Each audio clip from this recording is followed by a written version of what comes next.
Mr. President, almost everybody in the world knows by now that the President met with Vladimir Putin today. And while nobody knows what the two presidents said in the private meeting, what they said afterwards certainly should alarm all of us, because President Trump refused once again to accept the fact that Russia, at Putin's order, interfered in our elections. What the president said was alarming, and it was embarrassing, and it is unacceptable. We know Putin interfered, and we know that he'll do it again in our upcoming elections, and this is the unanimous report of the intelligence community of this country, reaffirmed earlier today by the Director of National Intelligence, former Senator Dan Coats, the appointee of President Trump, reaffirmed by him this morning.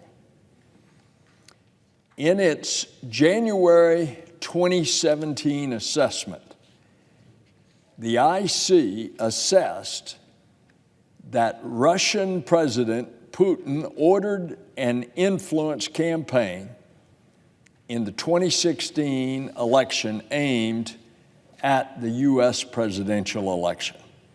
That assessment described that the campaign was going to have a mix of cyber operations conducted by Russian intelligence with overt use of propaganda and fake social media accounts and trolls.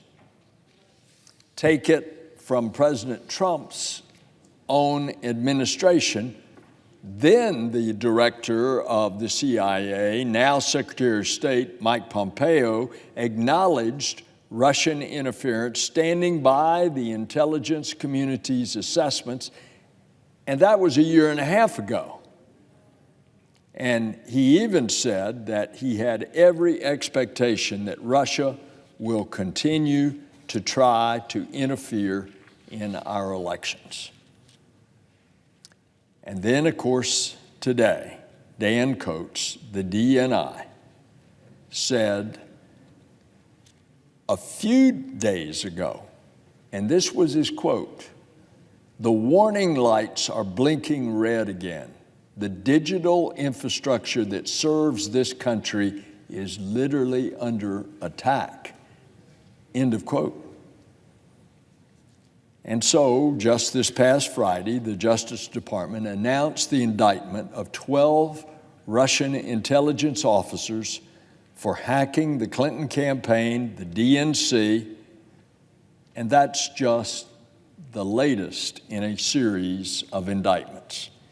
Today, though, the president, standing right next to Vladimir Putin, said that while the men and women of the U.S. intelligence community concluded with high confidence that Putin did indeed interfere in our elections, he said, President Putin said it's not Russia involved. I don't see any reason why it would be. End of quote.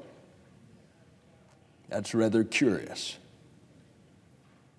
And even worse, the president stood next to Putin and said the United States was to blame for the Russian aggression. Let me repeat that again. The president stood next to Putin and said the United States was to blame for Russian aggression. Well, this senator believes that our own intelligence community, not a former KGB spy who was a colonel, bent on undermining democracy and the rule of law around the world, is who you ought to believe. What does a spy do? In order to achieve a spy's ends, the spy lies. That's what and how Vladimir Putin was trained. And it's obvious that he's no friend of the United States. There's been a lot of discussion about Russia, and I know that at times it can be confusing to everyday folks. But amidst all the talk and the disinformation, it is critically important that we don't lose sight of the threat to our democracy. That's what Russian interference in our election is. It's an attack on the very foundation of our democratic institutions. And of course, that's what Putin is trying to do, to use our own democracy by invading it, to divide us, to undermine our own faith in our own institutions, and to ultimately to undermine American leadership in the world. And this should not be a partisan issue in America, in our domestic politics. I hope we're going to come together quickly in a bipartisan way to defend ourselves and to finally push back on Putin. I hope that we are going to insist that the White House enforce all of the economic sanctions that the Congress has already pushed through, that the White House has been very slow to enact. And I hope this Congress is also going to enact more economic sanctions and get it to where it will really start causing a crimp in the step of the Russian leaders. Why not start freezing the bank accounts of some of the highest leaders?